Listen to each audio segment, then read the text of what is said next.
लोकमणि गुरुवर आचार्य श्री विद्यासागर जी महाराज की। बोले परम पूज्य गुरुवर मुनि श्री प्रमाण सागर जी महाराज की जय। बोले पूज्य मुनि श्री विराट सागर जी महाराज की जय।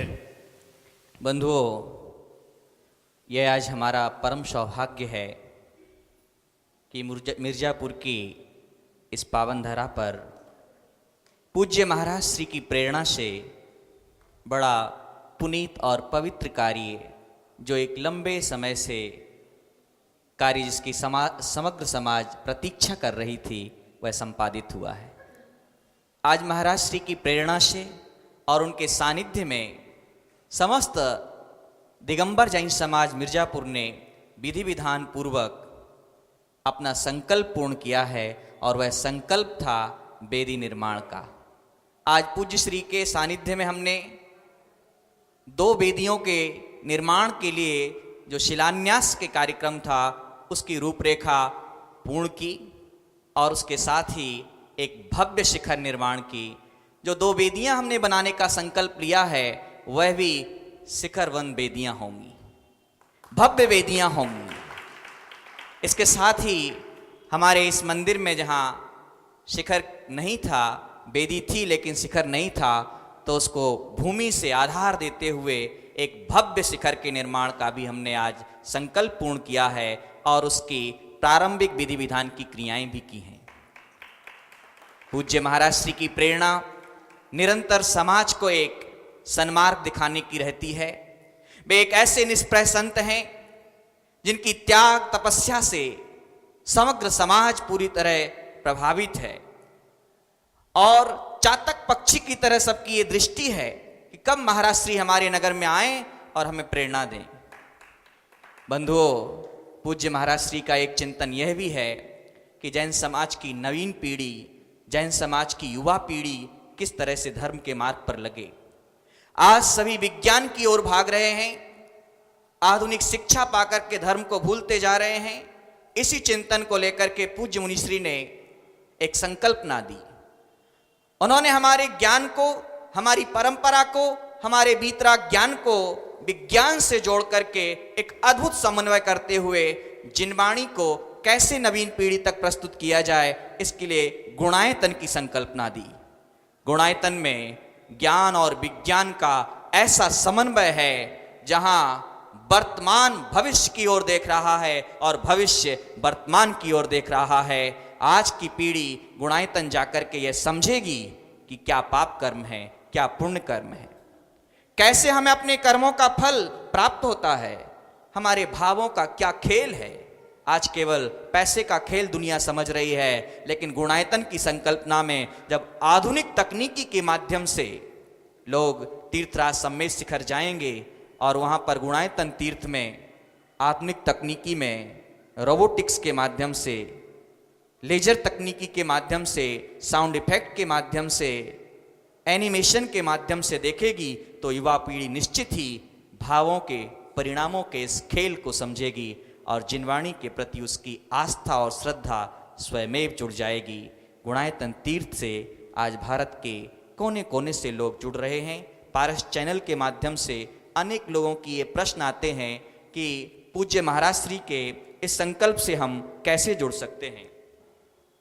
पूज्य मुनिश्री के गुणायतन प्रकल्प से जुड़ने का एक ही माध्यम है, अपने उदार हृदय से दान राशि देकर के आप अपने संकल्प को पूर्ण करिए, और निकट भविष्य में शीघ्र ही गुणायतन की जो संकल्पना है वो पूर्ण हो। इसलिए निर्माण निधि से जुड़ सकते हैं, आप जुड़ सकते हैं निर्माण मित्र बन करके, आप जुड़ सकते हैं सूत्रधार बन करके, आप जुड़ सकते हैं निर्माण स्तंभ बन करके, और ऐसे अनेक प्रकल्प हैं ट्रस्टी आदि बनकर भी। और जो लोग, पूज्य श्री का तो यहाँ तक संदेश है, जिनके पास जितना द्रव्य हो, इसके लिए कोई उदार हृदय की आवश्यकता है। यदि कोई व्यक्ति अपना 1 रुपया भी विशुद्ध मन से वहां दान देता है, तो निश्चित ही उसकी भावना गुणायतन से जुड़ जाती है। समानता का संदेश पूज्य श्री देते हैं। इसलिए सूत्रधार बनकर के जुड़े हैं नरेश चंद जैन दिल्ली से। निर्माण निधि में श्री अशोक कुमार, गौरव कुमार भोपाल ने सहयोग अपना प्रदान किया है। निर्माण निधि के रूप में श्री दिलीप जैन, श्रीमती विमला जैन, चंद्रेश जैन, उज्जवल जैन मुंबई ने अपना सहयोग प्रदान किया है। और तीर्थराज की संस्थापना में वीरेंद्र कुमार जैन छतरपुर वालों ने भी निर्माण निधि के रूप में अपना सहयोग प्रदान किया है। मैं सभी इन महानुभावों को गुणायतन तीर्थ की ओर से और अपनी ओर से धन्यवाद देता हूँ। आज के इस शंका समाधान के कार्यक्रम का हम शुभारंभ करते हैं। पूज्य महाराज श्री की मंगलवाणी से लोग कहते हैं कि प्रश्न ही नहीं रह गया। उनका कहना है कि उनकी पूज्य श्री की वाणी सुनकर के हमारा जीवन तो स्वयं में एक समाधान बन गया है। लेकिन ऐसे अनेक प्रश्न हैं जो अनेक वर्षों से कौतूहल बने हुए हैं और अनेक लोगों की ऐसी समस्याएं हैं जो पूज्य श्री के पावन मुखारबिंद से उनके समाधान चाहते हैं। मैं आमंत्रित कर रहा हूं श्रीमती आशिका जैन जी जो मिर्जापुर से हैं, वो अपना प्रश्न और अपनी जिज्ञासा पूज्य श्री के श्री चरणों में रख रही हैं। नमोस्तु महाराज जी। नमोस्तु महाराज जी। महाराज जी, सच्चे देव गुरु शास्त्र पर श्रद्धान रखना ही सम्यक ज्ञान है। उधर देखते हैं। हाँ। सच्चे देव शास्त्र गुरु पर श्रद्धान रखना ही सम्यक ज्ञान है। ये ज्ञान में तो है, लेकिन ये अंतरात्मा में दृढ़ हो जाए और कभी अलग भी ना हो, उसके लिए क्या करना चाहिए? सच्चे देव शास्त्र गुरु के प्रति दृढ़ श्रद्धान सम्यक दर्शन है और इसके बिना हमारा मोक्ष मार्ग प्रारंभ नहीं होता। इस श्रद्धान को प्रगाढ़ बनाने के लिए नियमित उनका समागम पाओ। देव शास्त्र गुरु के समागम से ही हमारी श्रद्धा बढ़ती है। और आचार्य पूज्यपाद ने जिनेन्द्र भगवान की पूजा को सम्यक्त वर्धनी क्रिया की संज्ञा दी है। तो ये जिनेन्द्र पूजा से सम्यक्त बढ़ता है, हमारा सम्यक्त निर्मल होता है। गुरु उपासना से सम्यक्त निर्मल होता है और शास्त्र के पारायण से हमारे सम्यक दर्शन में स्थिरता आती है। तो ये श्रद्धान को पक्का बनाने के लिए सच्चे देव शास्त्र गुरु को अपना जीवन आदर्श बनाकर हृदय में स्थापित करें और यथासंभव जितना अधिक से अधिक हो सके उनका समागम पाने का प्रयास करें, स्थिरता आए। अगले प्रश्न करता हैं श्री ऋषभ कुमार जी, मिर्जापुर से हैं। इसके बाद मैं आमंत्रित करूंगा श्री मनोज जैन जी कन्नौज को और उसके बाद श्री अतुल जैन जी कन्नौज से।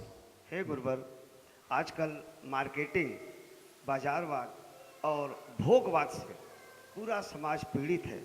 समाज अपने जेब खाली करता चला जा रहा है। उनके अभिभावक परेशान रहते हैं। एक मोबाइल की जगह 2 मोबाइल।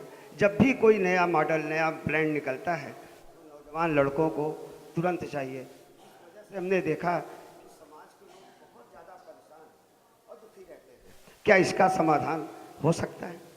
देखिए, भोगवाद आज की बात नहीं है, भोगवाद हर युग में रही है और इस भोगवाद ने ही अध्यात्मवाद को जन्म दिया। जब भगवान ऋषभ देव की दीक्षा का प्रसंग हम देखते हैं तो वो नीलांजना के नृत्य में मगन थे। ये भी एक प्रकार का भोग था। लेकिन नीलांजना के नृत्य को देखते देखते उसकी आकस्मिक मृत्यु ने भगवान ऋषभ देव के चित्त को फेरा और उन्होंने भोगवाद से विमुख होकर अध्यात्मवाद का मार्ग अंगीकार किया। वो भोगी से योगी बने। तो ये तो भोग है, हर युग में है। लेकिन भोगवादी मानसिकता को आध्यात्मिक दृष्टि से संपन्न व्यक्ति ही बदल सकता है। जब तक मनुष्य के भीतर अध्यात्म न आए तब तक अपने जीवन में बदलाव नहीं। भोगवाद एक मृग मरीचिका की अंधी दौड़ है जिसमें दौड़ता जिंदगी है पर मंजिल कहीं नहीं। वो मनुष्य को दौड़ाता है, केवल दौड़ाता है और केवल दौड़ाता है। सारी जिंदगी मनुष्य दौड़ता रहता है। जैसे ईंधन से आग कभी बुझती नहीं, नदियों से समुद्र कभी तृप्त नहीं होता, वैसे ही मनुष्य अपनी भोगेशना की पूर्ति से तृप्ति की प्राप्ति नहीं कर सकता। ये जीवन का एक यथार्थ है और इस यथार्थ की अनुभूति जिन्हें होती है वे ही भोगवाद से विमुख होते हैं। संत कहते हैं, जैन परंपरा कहती है कि तुम भोगवाद से पूर्णतः विमुख होकर अध्यात्मनिष्ठ बनो, अच्छी बात है। पूरी तरह भोग को छोड़ न सको तो कम से कम संतुलित भोग को अपनाना शुरू कर लो, ताकि तुम्हारे ऊपर तुम्हारी इच्छाएं जरूरत से ज़्यादा हावी न हों और तुम अपने जीवन को शांत, संयत और संतुलित तरीके से जीने में समर्थ हो सको। अगले प्रश्न करता है श्री अतुल जैन जी, कन्नौज से हैं और आप एक प्रसिद्ध उद्योगपति भी हैं, पूज्य महाराज श्री के परम भक्त हैं। मैं आमंत्रित कर रहा हूं श्री अतुल जैन जी को, और उसके साथ मनोज जैन जी भी आ जाएं, आप भी कन्नौज से ही पधारे हैं।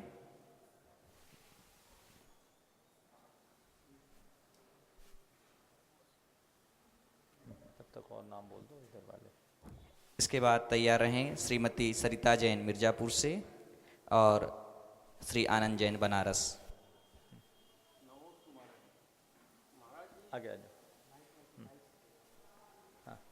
महाराज जी, जो आजकल हम लोग बिहार करा रहे हैं, माइक में तो बोल,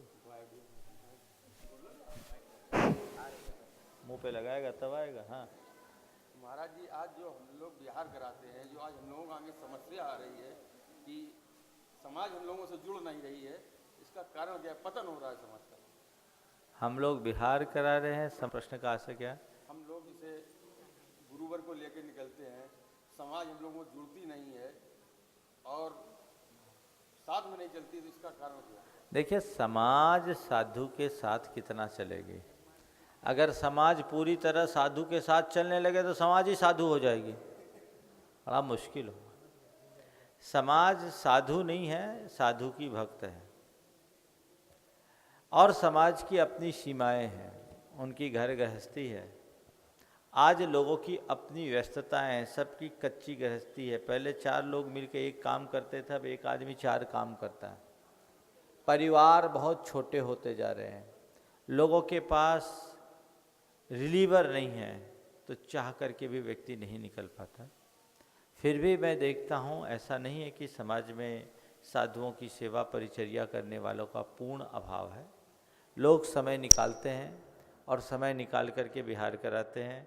मैं तो सम्मेद शिखर जी से यहाँ तक आ गया, आज तक मुझे कहीं कमी नहीं मिली, खूब लोग आए और आज भी आ रहे हैं, और तुम लोग भी इतनी दूर से इसी वजह से आए हो।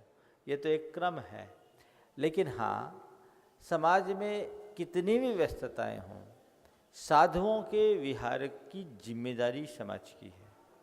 सब शामिल नहीं हो सकते, मैं जानता हूँ ये प्रैक्टिकल नहीं है, लेकिन कोई भी न रहे ये भी बहुत गलत बात है। इसलिए समाज को चाहिए कि कोई भी साधु, जिन साधुओं की प्रभाव ना होती उनके साथ तो 50 लग जाते हैं, लेकिन कई बार ऐसा भी देखने में आया है कि किसी किसी साधु के साथ कोई भी नहीं चलता। ये अच्छी परंपरा नहीं, ये आपकी सेवा है, वैयावृत्ति, और इसमें आपको योगदान देना चाहिए। साधुओं की आहार विहार में जो व्यवस्था देता है वो 7 से पुण्य के बंध का भागी होता है, इसी के बल पर मोक्ष मार्ग प्रवर्तित होता है। तो ये जवाबदेही श्रावकों की होती है। श्रावक अगर साधु की चर्या में सहायक बनेगा तभी साधु अपनी चर्या का अच्छे से पालन कर पाएंगे, और साधु अगर अपनी चर्या का ठीक ढंग से पालन करेंगे तभी मोक्ष मार्ग की समीचीन प्रवृत्ति होगी, और जब तक मोक्ष मार्ग की समीचीन प्रवृत्ति होगी तभी तक धर्म सही स्वरूप में टिका रहेगा। इसलिए सब बातें एक दूसरे से जुड़ी हुई है। अतः साधु अपने साधुत्व की मर्यादा का पालन करे और श्रावक अपने श्रावक पने का दृढ़ता से निर्वाह करे। हाँ, आनंद जैन बनारस से प्रश्न कर रहे हैं। नमस्ते महाराज। महाराज जी, जब समाज के चुनाव होते हैं उसमें पदों को लेके बड़ा वैमनस्य उत्पन्न हो जाता है, और हम लोग मंदिर और धर्मशालाओं की सेवा के लिए समाज में समर्पित रहते हैं। वो भावना हट के पोस्ट की लड़ाई शुरू हो जाती है। ये भावनाएं कैसे दूर होंगी? देखिए, जहाँ चुनाव आया वहाँ ये सारे झमेले आ जाते हैं, और ये बात लगभग पूरे देश में देखने को मिल गई। पहले लोगों को जबरदस्ती पदों में बैठाया जाता था, अब उठाया जाता है। परिवर्तन इतना आ गया है। पहले लोग जिम्मेदारी देना चाहते थे, लोग लेना नहीं चाहते थे, और अब ये न केन उपाय न जिम्मेदारियां पद, जिम्मेदारी नहीं पद लेना चाहते हैं। एक स्थान पर मैं था, वहाँ चुनाव था, संयोग था, जिस दिन चुनाव था उसी दिन हमारा प्रवेश हुआ। मंदिर में बहुत गहमा गहमी, जैसे कोई आम चुनाव हो रहा हो।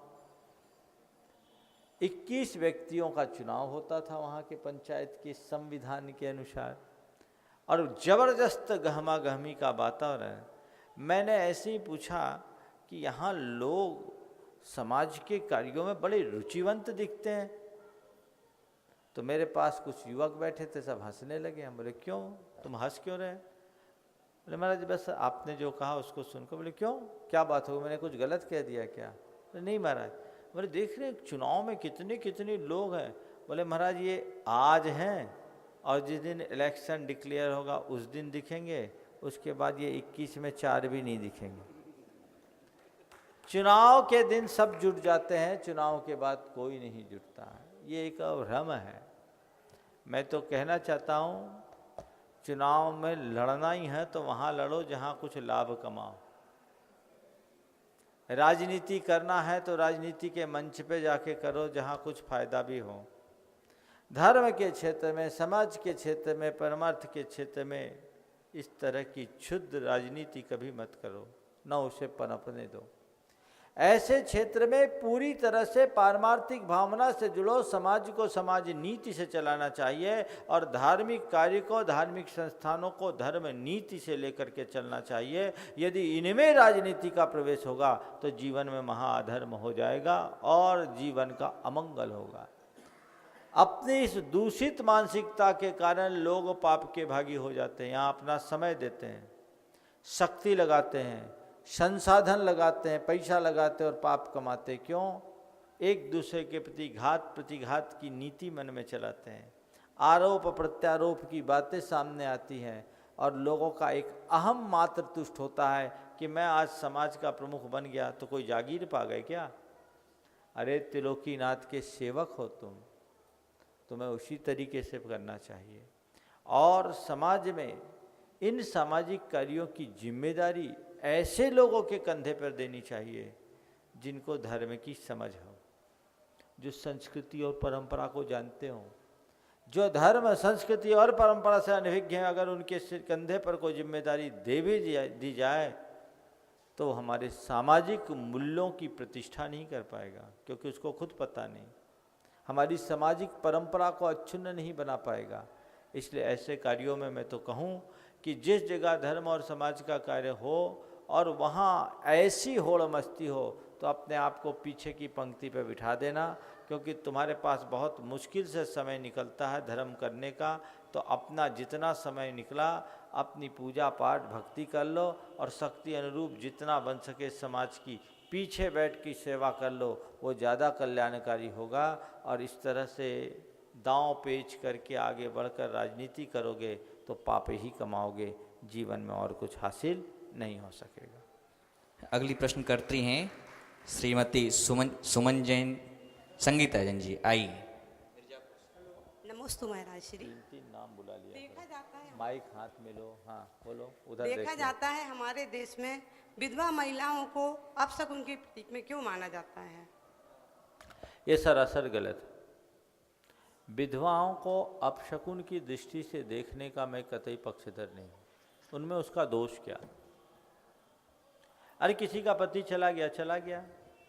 मेरी धारणा के अनुसार यदि कोई स्त्री वैधव्य झेलने के बाद शील संयम का पालन करती है तो उस स्त्री को एक मांगलिक स्त्री के रूप में देखना चाहिए, एक ब्रह्मचारिणी के रूप में देखना चाहिए, अशुभ और अमंगल के रूप में।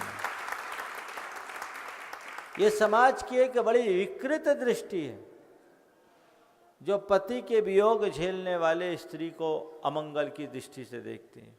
और ये भी कैसा विरोधाभास कि एक स्त्री अपने पति को खोने के बाद दूसरी शादी कर ले तो उसको तो सम्मान मिले, और दूसरी स्त्री अल्प उम्र में भी पति को खोने के बाद ब्रह्मचर्य का मार्ग अपनाए तो उसे अमंगल की दृष्टि से देखे।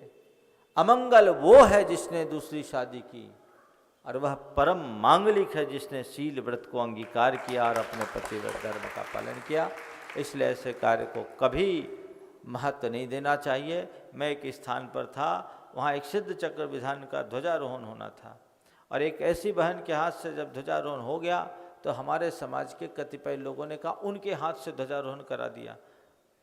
हमसे तो नहीं बोला, मेरे पास बात आई, मैंने बाद में अकेले में बुला के झाड़ा, बोले सबसे मंगल हाथ था, इसमें क्या दोष हो गए? ऐसा कहाँ लिखा है कि उनके हाथ से नहीं करी? ये सब दकियानूसी परंपराएं हैं, और इस तरह की परंपराओं में मैं कतई विश्वास नहीं रखता, और आप सबसे भी कहता हूं ऐसे लोगों को कभी प्रोत्साहित मत करना। अगली प्रश्नकर्त्री हैं श्रीमती सुमन जैन जी मिर्जापुर से, और उसके बाद प्रश्न करता है हमारे श्री विक्रम सेठी जी जो औरंगाबाद से पधारे हुए हैं। नमस्ते गुरु महाराज श्री, क्या आजकल के मुनि आर्जकों को भी आत्मा, महाराज श्री आजकल भी मुनियों को आत्मा का आनंद प्राप्त होता है क्या, और वो कैसे? अरे आत्मा का आनंद नहीं पाएगा तो क्या विषयों का आनंद पाएंगे? आजकल के हों चाहे किसी जमाने के, मुनि बनते ही आत्मा का आनंद पाने का। हाँ, जो जितने अंतर्मुख होते हैं उनको उतना अधिक आनंद आता है, और जिनकी जितनी ज़्यादा प्रवृत्तियाँ होती हैं उनको कम आता है। लेकिन जो विषय कषाय को त्यागते हैं, आत्मा में डूबते हैं, उनको आत्मा का आनंद तो आता ही है। जब बाहर का आनंद छूटेगा तो भीतर का आनंद तो आएगा ही आएगा। चलिए। कोटि कोटि नमस्तु। जिज्ञासा है, एक श्रावक को किस तरह अपने धर्म की राह पर आगे बढ़ना चाहिए, और उनकी जीवनचर्या क्या होनी चाहिए, और कौन सी जिनवाणी से स्वाध्याय शुरू करना चाहिए? देखिए, आपने पूछा है एक सामान्य श्रावक को धर्म की राह पर कैसे बढ़ना चाहिए। मैं तुम जैसे एक युवा को सामने केंद्र में रख करके बोलना चाह रहा हूँ। सबसे प्रारंभिक चरण है धर्म क्षेत्र का कि अधर्म न करने का संकल्प लो। पहला चरण, अधर्म नहीं करने का तात्पर्य कोई व्यसन नहीं हो, कोई बुरी आदतें ना हो, जो तुम्हारे कुल में जन्म लेने के बाद तुम जैसे लोगों के जीवन में नहीं होनी चाहिए, वो बातें एकदम वर्ज्य बातों से अपने आप को दूर रखो। पहला चरण। दूसरे चरण में आप देव गुरु धर्म के परम उपासक बनो। देव दर्शन करो, बन सके तो पूजन करो, गुरु मिले गुरु का समागम करो, धर्म निष्ठा को जागरूक बना करके रखो। ये एकदम प्रारंभिक बात की बात मैं कर रहा हूँ। प्रतिदिन एक प्रार्थना करो, कोई भी एक प्रार्थना जो तुम्हारे मन को शांत कर सके, समाधान दे सके, तुम्हारे लिए मांगलिक बन सके। नमोकार मंत्र की कम से कम एक जाप करो जो तुम्हारे जीवन को मंगल बना सके। इसके बाद अपने घर परिवार की जिम्मेदारियों का अच्छे से निर्वाह करो।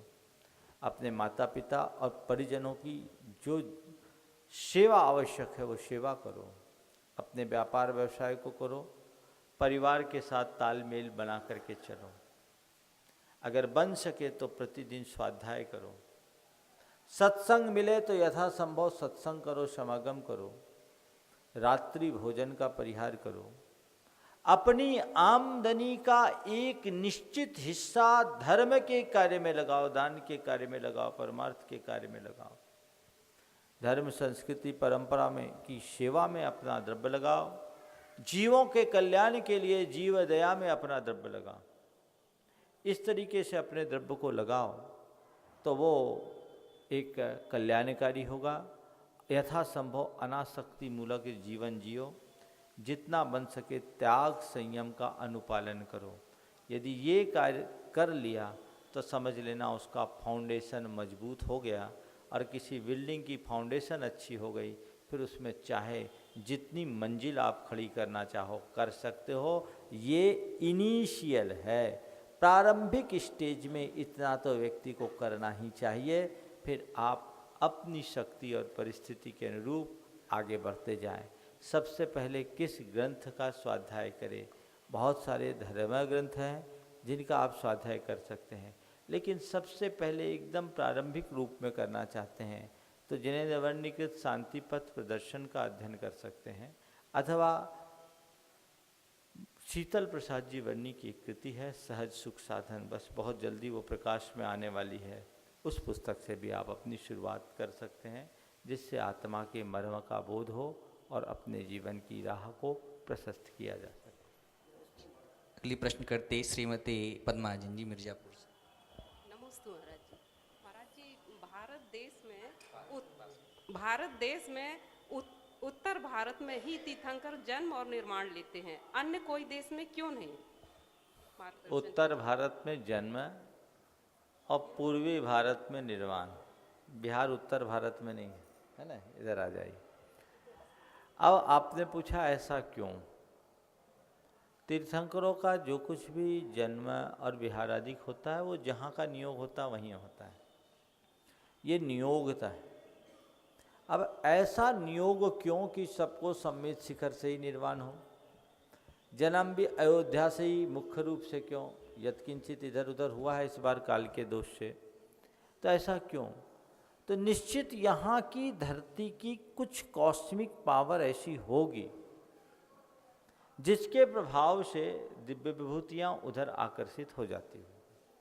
बाकी इसका और कोई विशेष कारण अभी मेरी समझ में नहीं आ रहा है। आइए।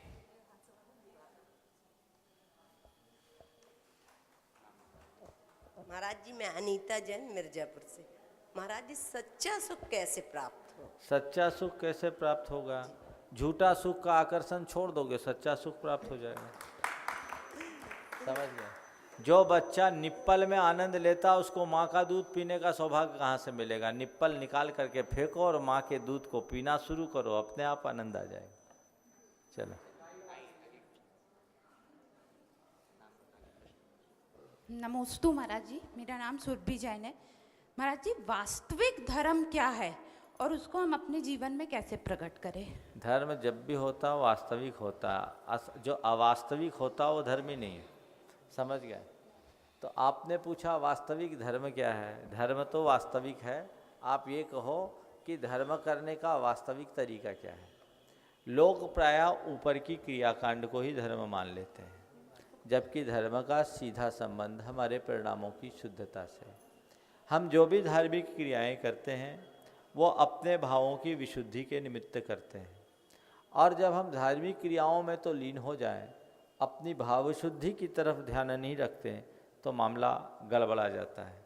इसलिए कहते हैं भाव शुद्धि के साथ आप धार्मिक क्रियाएं करें।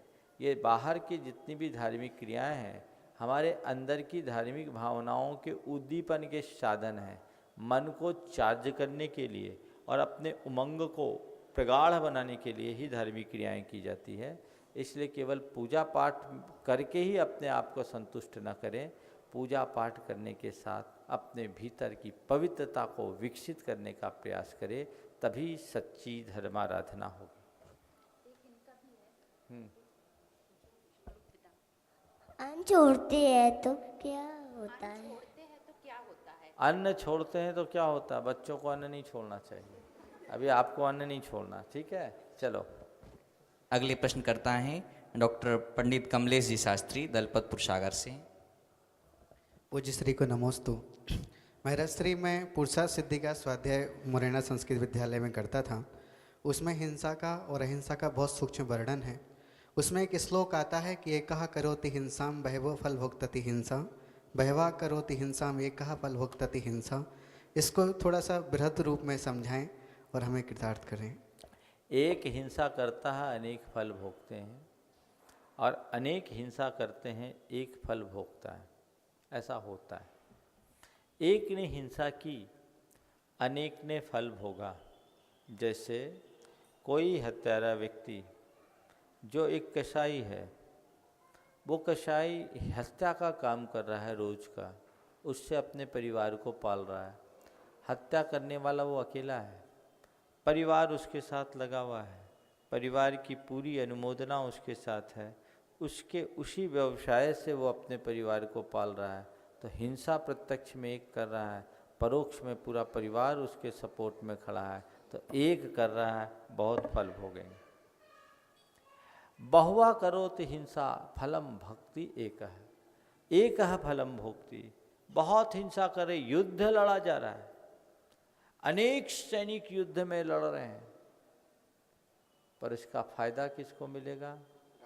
राजा को। राज कौन पाएगा? राजा। तो पाप कौन भोगेगा?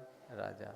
तो युद्ध अनेकों लड़ रहे हैं, लेकिन उसका सीधा संबंध राजा से है। वे लड़ नहीं रहे हैं, उन्हें लड़वाया जा रहा है। तो लड़वाने वाले का पूरा दोष उसमें है। इस प्रकार से कई प्रकार से हिंसा अहिंसा की समीकरण बनते हैं। तो जो व्यक्ति जिस स्तर पर इन्वॉल्व है उसकी उसमें उतनी भागीदारी होती ही है। आप बोल रहे व्यवहारिक जीवन में ऐसा कुछ उदाहरण दीजिए कि बहुत सारे लोग हिंसा करते हैं और एक आदमी फल भोगता है, और एक आदमी हिंसा करता है, बहुत लोग फल भोगते हैं। मैंने ऐसे उदाहरण दिया, व्यवहारिक ही उदाहरण दिया था कि एक व्यक्ति परिवार की जीविका को चला रहा है, वो हिंसा कर रहा है, लेकिन उसका फल पूरा परिवार भोग रहा है। और एक आदमी है जो अपने अधीनस्थ अनेक लोगों के माध्यम से कारोबार कर रहा है। कारोबार कराने के बाद संपूर्ण कारोबार का भागीदार उस कंपनी का डायरेक्टर है या उसका प्रेसिडेंट है, बाकी लोगों का तो केवल अपना अपना शेयर है। तो इस तरीके से इसको समझ लेना।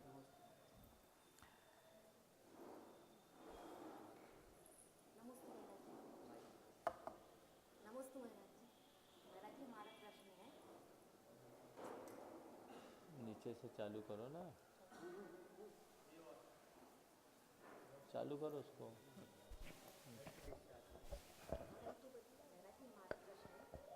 हेलो, आपने पूछा है भगवान को केवल ज्ञान होते ही भगवान जमीन से ऊपर क्यों चलने लगते। देखो, केवल ज्ञान होते ही उनके अंदर का जो विकार है वो खत्म हो जाता है, और विकार खत्म होने वाले ही इस धरती के भूषण बन जाते हैं। जिसके अंदर विकार है वो धरती के भार है, वो धरती से चिपके रहते हैं, और जो निर्विकार हो जाता है वो धरती को भार मुक्त बनाने के लिए धरती से ऊपर हो जाते हैं। तीर्थंकर भगवान धरती के भार से ऊपर उठ चुके हैं, वे धरती के भूषण हैं, और हम सब संसारी प्राणी धरती के भार हैं। इसलिए भार होने के कारण नीचे पड़े हैं, और वे धरती को भार मुक्त बनाएंगे। अगली प्रश्नकर्त्री हैं श्रीमती हीरा गोधा जी। नमोस्तु महाराज जी, नमोस्तु महाराज जी। बस मंदिर के प्रति हमारा ये पूछना था कि उसका शिखर का क्या होगा, ये हमें अभी शंका का समाधान। आप उसका विकल्प नहीं करो, सब व्यवस्था हो जाएगी। ठीक।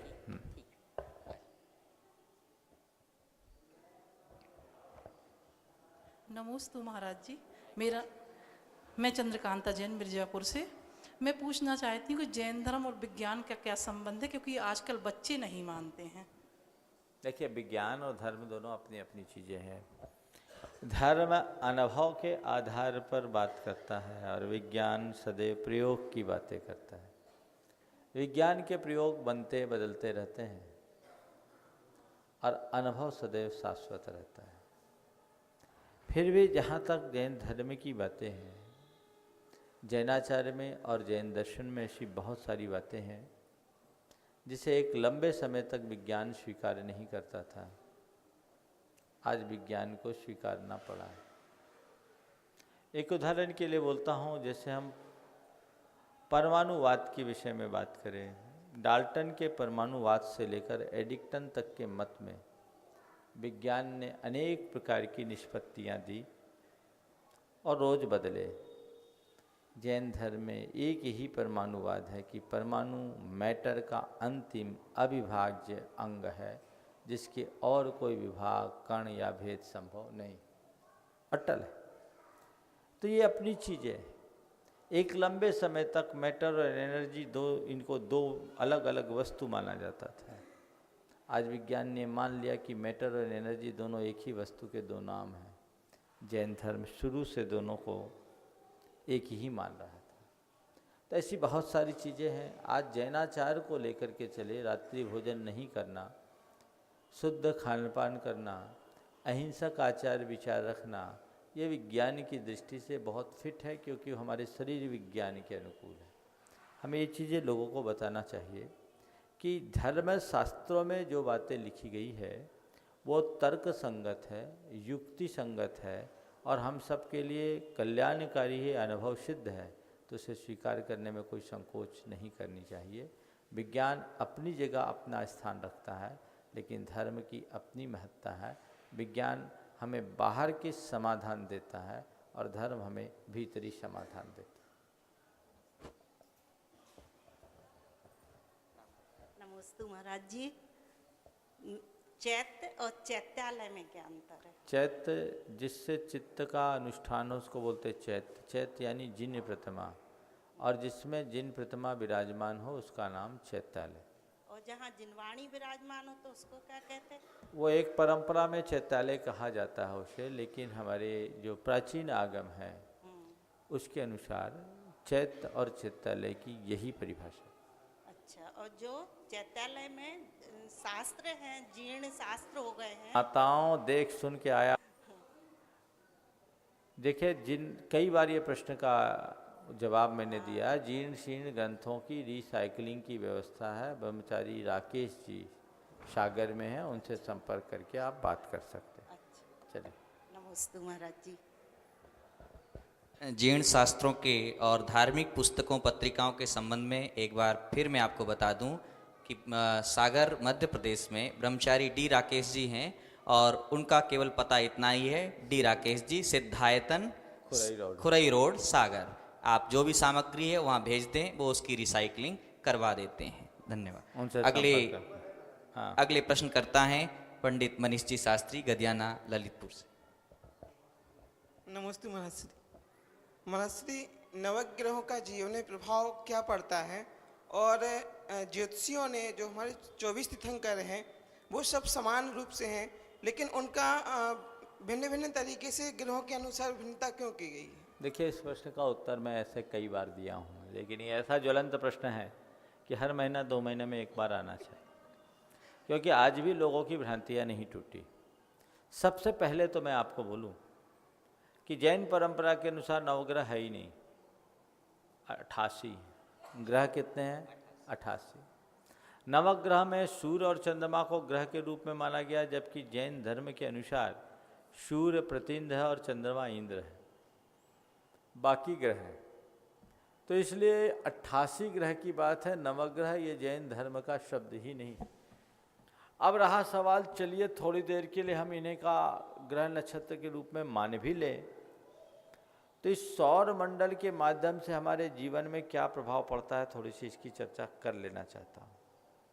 पहली बात तो मैं बहुत स्पष्ट रूप से कहना चाहता हूँ कि ग्रह नक्षत्र हमारे जीवन का न तो बिगाड़ करते हैं न सुधार करते हैं। जो लोग ग्रह नक्षत्र को अपने सुख दुख का आधार मानते हैं वह सब भ्रम में हैं। वे हमें क्या पेरेंगे? दुनिया में यदि सबसे ज़्यादा पीड़ित है तो ये ग्रह नक्षत्र है। हम तो तसल्ली से एक जगह बैठ के बात भी कर रहे हैं, जबकि उनके लिए तो कहते हैं मेरु प्रदक्षिणा नित्य गतियों निलोक है। निलोक में जितने ग्रह नक्षत्र नित्य गति वाले हैं, एक क्षण को भी बैठ नहीं सकते, उनको चलना ही। तो क्या महाराज ज्योतिष का सिद्धांत गलत है? ज्योतिष का सिद्धांत गलत नहीं है, ज्योतिष की समझ गलत है। क्या है ये जो ग्रह नक्षत्र की बात की जाती है, वो क्या है इसको समझिए। ऐसा कहा जाता है यत् पिंडे तत् ब्रह्मांडे। हमारे शरीर में जो तत्व है वही तत्व इस ब्रह्मांड में है, यानी हमारे शरीर के रसायन और ब्रह्मांड के रसायनों में काफ़ी अच्छा सम्मिश्रण है, समीकरण है। पंचभूतों से इस शरीर का निर्माण हुआ, ऐसा कहते हैं लोक में। तो ये संसार भी पंचभूतमय है। तो सब में एक तरह के रसायन भरे पड़े हैं, और हमारे शरीर के रसायन, ब्रह्मांड के रसायन, सौर मंडल, चूँकि ये सौर मंडल ऊर्जा के सबसे सशक्त पिंड है, इनसे प्रभावित होते हैं। तो जितने भी सौर मंडल के ग्रह नक्षत्र हैं, सौर मंडल में जो भी सौर परिवार है गैलेक्सी में, इनका अपना एक 4 क्षेत्र निश्चित है, इनकी गति निश्चित है, गली निश्चित है। उसी गली में अपनी गति से घूमते हैं। आज से 1 लाख वर्ष बाद का पंचांग आज बनाया जा सकता है, क्योंकि उनका मूवमेंट फिक्स है। उस गति के आधार पर जैसे जैसे वो मूव होते हैं, हमारे ब्रह्मांड के रसायनों के में परिवर्तन आता है। जैसे दिन में गर्मी होती, रात में सर्दी होती है ना, तो ये कुछ रासायनिक परिवर्तन भी होता है। तो उनके मूवमेंट से ब्रह्मांड के रसायनों में परिवर्तन आता है, और जब ब्रह्मांड के रसायन बदलते हैं तो उनका हमारे शरीर के रसायनों से समीकरण बिगड़ जाता है, और जब हमारे शरीर के रसायनों का समीकरण बढ़ता है तो आत्मा और कर्म का जो संबंध है वह भी एक प्रकार का रासायनिक संबंध है। तो हमारे कर्म के रसायन प्रभावित हो जाते हैं। अब जब कर्म की केमिस्ट्री बदलती है तो हमारी भाव दशा बदलती है, भाव दशा बदलती है तो हमारा शुभाशुभ होता है। एक्चुअल ज्योतिष ये एक विज्ञान है। अब इस आधार पर हमारे प्राचीन ऋषि मुनियों ने एक विज्ञान विकसित किया कि भाई ये इनकी गति निश्चित है, तो उनने उसका अध्ययन किया या अपने दिव्य ज्ञान से जाना कि जिस काल में ये ग्रह नक्षत्र इस स्थान पर हो तो उस समय वातावरण का समीकरण क्या होगा, और उस समय जन्म लेने वाले जीव के शरीर के तत्वों का समीकरण क्या होगा। और उसके आधार पर एक गोचर बना दिया जो एक काल्पनिक व्यवस्था थी। ये ग्रह यहाँ बैठा, एक ग्रह यहाँ बैठा, एक ग्रह यहाँ बैठा, एक ग्रह यहाँ बैठा, एक गणित बनाया, उसका गणितीय विवेचना है ज्योतिष की। और उसके हिसाब से कैलकुलेशन करके एक बना दिया अनुमान से कि ये व्यक्ति इस घड़ी में जन्म लिया है, इस स्थान पर जन्म लिया है, तो इसका भावी वर्ष ऐसा ऐसा ऐसा होगा, और इस समय इसका ये ग्रह ऐसा है, ये ग्रह ऐसा है, ये ग्रह ऐसा है। ये जो बोला गया एक प्रतीकात्मक भाषा थी जिसको कालांतर में लोगों ने पैसा कमाने का जरिया बना लिया, और उनके निवारण के लिए आध्यात्मिक अनुष्ठान करने की जगह तरह तरह के ग्रह नक्षत्रों की पूजा अर्चा करने का और टोटकाबाजी करने का प्रचलन कर दिया कि शनि को पूज लो तो मंगल को पूज लो, तो इसको पूजो उसको पूजो। ये चलना चालू हो गया। जैन परंपरा भी इससे प्रभावित हुए बिना नहीं रही। एक समय में जब नवग्रहों की पूजा अर्चा की बहुलता होने लगी तो हमारे जैन आचार्यों ने जैन तीर्थंकरों के चरणों में इन्हें वंदना मुद्रा में अंकित करना शुरू कर दिया, इस भाव से कि लोग जान सके कि ग्रह नक्षत्र भी भगवान को ही पूजते हैं, पूजना है तो भगवान को पूजो, उधर मत पूजो। तो जैन लोग बच गए। लेकिन फिर एक काल जो मध्यकाल का उत्तर भाग आया, भट्टारी की युग में, फिर लोगों ने दशांश मैत्री मिला करके भगवान की राशियों से जोड़ करके 24 तीर्थंकरों में से ही नवग्रह के निवारण के लिए कहा कि इन 24 तीर्थंकर को ही पूजने लगो। नवग्रह को मत पूजो पर 24 तीर्थंकर को पूजो। किस लिए पूजो? कि शनि परेशान कर रहा है तो मुनि सुब्रतनाथ भगवान को पूजो, मंगल दंगल कर रहा है तो वासुपूज्य को पूजो, और सूर्य परेशान कर रहा है तो पद्म प्रभु को पूजो। और क्या है हमको तो पता ही नहीं, मैं कभी करता है सोमवार को चंद्र प्रभु को, ये अलग अलग कर दिया, मैं कभी विश्वास ही नहीं करता। तो फिर क्यों पूजो? ग्रह शांति के लिए पूजो। अरे भैया 24 तीर्थंकर में कौन कमजोर है ये मेरे को बता दो। फिर दूसरी बात, तुम भगवान को पूज रहे हो तो किस लिए पूज रहे हो? कर्म काटने के लिए पूज रहे हो कि ग्रह शांति के लिए पूज रहे हो? अरे 24 की 24 को भजो, सब काम हो जाएगा। समझिए, लोगों की धारणाएं बड़ी उल्टी पुल्टी होती। मैं सम्मेत शिखर जी की वंदना कर रहा था, एक परिवार पूरे काले कपड़े पहन करके, पूरा ऊपर से नीचे तक काले कपड़े पहन करके वंदना कर रहा था। मैंने पूछा भाई काले कपड़े क्यों? बोले महाराज जी ऐसा कहते हैं काले कपड़े पहन करके शिखर जी की वंदना करे तो रोग चले जाते हैं। तो एक साथ में था, थोड़ा ज्ञानी सा था, वो व्याख्या करने लगा, काला कपड़ा पहनने से ऐसा होता, पीला कपड़ा पहनने से ऐसा होता, लाल कपड़ा पहनने से होता, ये मिलता वो मिलता, सब बोला। हमने कहा बिना कपड़े पहनकर वंदना करने से मोक्ष मिलता है। तो वो मोक्ष मिले वो काम करो ना, सीधे भगवान को भजो, इधर उधर भटकने की कोई आवश्यकता नहीं है। ये 20वीं शताब्दी के अंत में और 21वीं शताब्दी में नवग्रह मंदिर भी बनने लगे, नवग्रह अरिष्ट निवारण के रूप में। ये भविष्य में हमारी समाज को भटकने में कारण बनेगा। लोग हमारे 24 तीर्थंकरों में से इन्हीं 8-9 भगवान को पूजना शुरू कर देंगे, बाकी को गौण कर देंगे। ये अच्छी बात नहीं है, प्रोत्साहन योग्य नहीं है। चलिए नमस्ते महाराज जी, मैं प्रतिभा जैन मिर्जापुर से। फ्रिज में फ्रिज में पानी रखने के बाद हम उसको कितने समय तक पी सकते हैं, और जो प्राशुद्ध किया हुआ पानी है उसकी मर्यादा 6 घंटे की होती है, फ्रिज में रख सकते हैं? जो अगर आपने पूर्ण उबला हुआ पानी फ्रिज में रखा है, उसको नॉर्मल टेम्परेचर में रखकर, ऐसे भी एकदम गर्म पानी को एकदम से फ्रिज में नहीं रखना चाहिए, उसको नॉर्मल टेम्परेचर में ला करके ही फ्रिज में रखे आप, तो 24 घंटे तक ही उसकी मर्यादा, उससे अधिक नहीं। अब मैं आमंत्रित कर रहा हूँ लता दीदी जी को। लता गंगवाल जी गया से हैं और अहिंसा पदयात्रा संघ में सक्रिय भूमिका का निर्वहन कर रही हैं। अपना प्रश्न उपस्थित कर रहे हैं। नमोस्तु महाराज श्री। महाराज श्री, शादी तो दो आत्माओं का मिलन है, तो दहेज प्रथा को लेकर शादी में रुकावट क्यों आ जाती है? आजकल तो उल्टा हो रहा है, अब तो लोग दहेज दे करके शादी कर रहे हैं, उल्टा हो रहा है।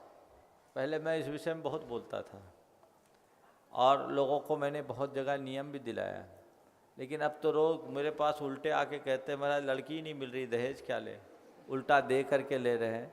तो ये दहेज न सहेज की बात होनी चाहिए, ये एक बहुत गलत परंपरा है, इससे बचना चाहिए।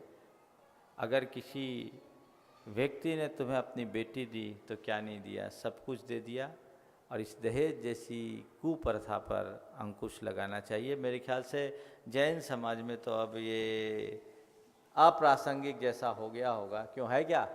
हमारे पास तो बहुत से ऐसे केस होते हैं कि लड़की वालों को मौज है, लड़का वाले परेशान हैं, तो ये उल्टा हो रहा है। हालांकि लड़की वालों को भी ज़्यादा नखरे नहीं करना चाहिए।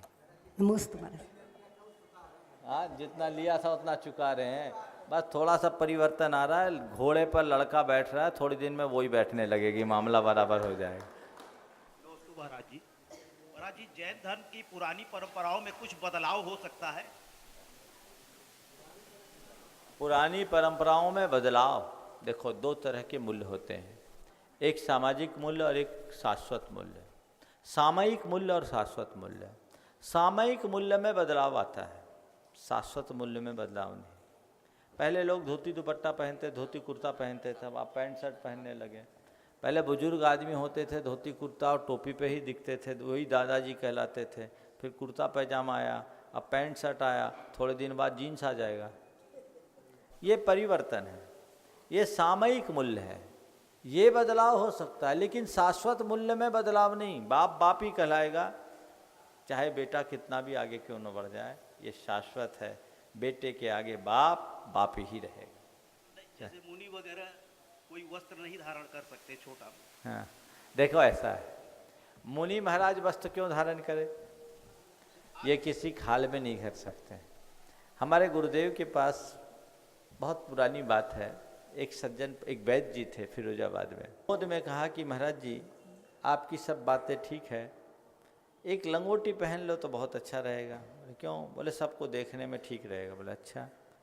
तो हमारे गुरुदेव तो गुरुदेव है, उन्होंने कहा एक लंगोटी में कितना लगेगा? बोले कुछ नहीं, 4 गिरा कपड़ा लगेगा। बोले ठीक है, 4 गिरा कपड़ा लगेगा, तो एक से तो काम नहीं चलेगा। बोले नहीं, 2 सिलाना। बोले हाँ 2 सिलाएंगे।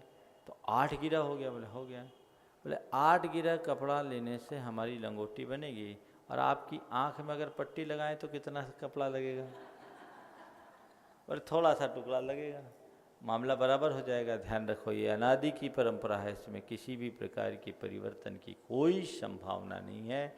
मूल गुण शाश्वत है, शाश्वत ही रहेंगे, इसमें फेरबदल कतई संभव नहीं। हमारे बीच में डॉक्टर साहब बैठे हुए हैं, वो अपना प्रश्न पूछ श्री के समक्ष प्रस्तुत करें। आइए डॉक्टर साहब। और तब तक मैं एक ऑनलाइन प्रश्न करता है, उनका छोटा सा प्रश्न है कि पूज्य महाराज श्री सुनील जी अजमेरा हजारीबाग से पूछ रहे हैं कि आज मंदिर में दर्शन करने के लिए जो हमारी बालिकाएं, किशोरियां और महिलाएं आ रही हैं, तो खुले बाल से दर्शन करने का आने का एक चलन बढ़ रहा है, किस तरह से दर्शन करना चाहिए, मार्गदर्शन करने की कृपा करें। एक बहुत पुराना शेर मुझे याद आ गया, किसी ने व्यंग लिखा, देवियां मंदिर में पहुंची बाल बिखराए हुए। बुरा नहीं मानना, शेर भी है, जोक भी है और यथार्थ भी है। देवियां मंदिर में पहुंची बाल बिखराए हुए, देवता मंदिर से निकले और पुजारी बन गए। मामला गड़बड़ है। मंदिर में जाते हैं हम सात्विकता पाने के लिए, तो अपनी मर्यादाओं का पूरा पालन करना चाहिए। जो हमारी परंपरा है, कम से कम मनुष्य और जगह कुछ रहे तो रहे, भगवान के दरबार में तो सात्विकता से जुड़े। जब तक वो सात्विकता से नहीं जुड़ेगा, अपने जीवन का कल्याण नहीं कर सकेगा। क्या माँ की हाथ की रेखाएं बच्चों को भी प्रभाव डालती, क्या अच्छे बुरे? देखो, ये सब एक दूसरे से लिंक्ड रहता है। माँ बाप और संतान का आंतरिक संबंध होता है। वो पुण्य पाप का एक ऐसा समीकरण बनता है जो एक दूसरे के कर्म एक दूसरे में निमित्त नैमित्तिक बनते हैं। जैसे एक व्यक्ति करोड़पति बाप के घर जन्म लिया, तो जन्म से करोड़पति बन गया। उसने कोई पुरुषार्थ किया क्या? तो ये क्या मिला उसको? दाय भाग में मिला। और एक व्यक्ति भिखारी के घर जन्म लिया, उसको जन्म से भिखारीपन मिला, ये उसको दाय भाग में मिला। एक शब्द आता है दाय भाग। तो ये एक अंदर का समीकरण बनता है। फिर इसमें जिस व्यक्ति के कर्म का जैसा उभार होता है, करोड़पति घर में जन्म लेने वाला भी अगर मंद भागी होता है तो उसको समाप्त कर डालता है, और भिखारी के घर में जन्म लेने वाला भी अगर अच्छा उदय काल पा लेता है तो सम्राट बन जाता है। ये दोनों एक दूसरे के साथ एफिलेटेड रहते हैं। नमस्ते।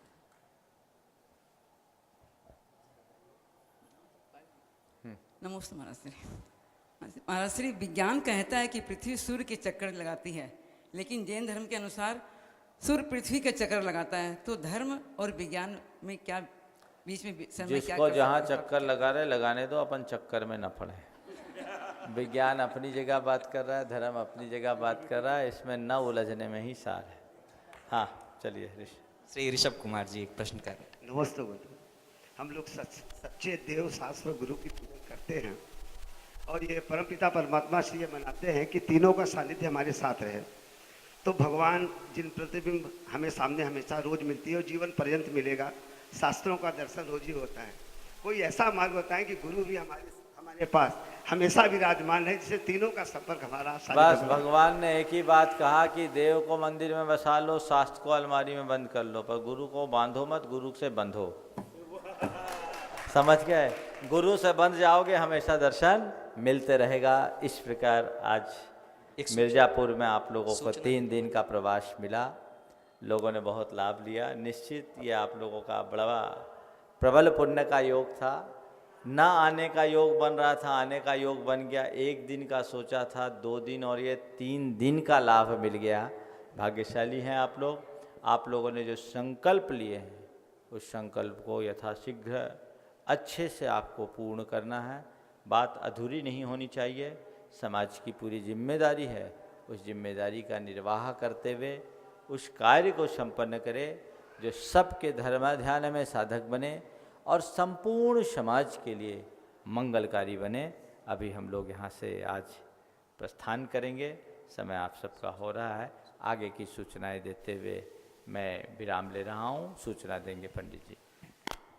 आप सभी शंका समाधान का यह प्रतीक्षित कार्यक्रम प्रतिदिन बड़ी बेसब्री से देखते हैं। मैं एक बार पुनः आपको स्मरण करा रहा हूँ, यह कार्यक्रम आप लंबे समय से अनेक लोगों की मांग चल रही थी कि इसका समय बढ़ना चाहिए, इसका समय, प्रसारण का समय बढ़ना चाहिए, और पूज्य श्री ने उस पर भी समाधान दिया। और अब यह कार्यक्रम 15 अप्रैल से यह पारस चैनल पर सायंकाल 6:20 से शुरू होगा, 7:20 तक यह चलेगा।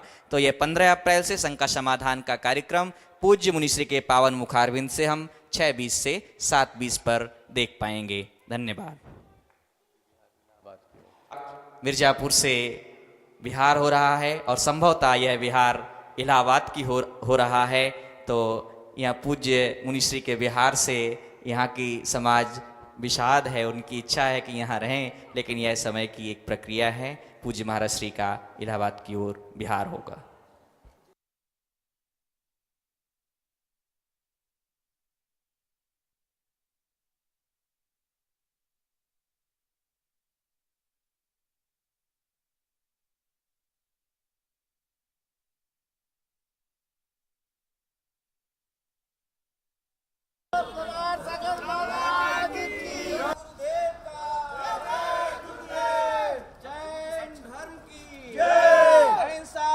वो धर्मवीर। मुनि श्री 108 प्रमाण सागर जी महाराज की जय। मुनि श्री 108 प्रमाण सागर जी महाराज की जय।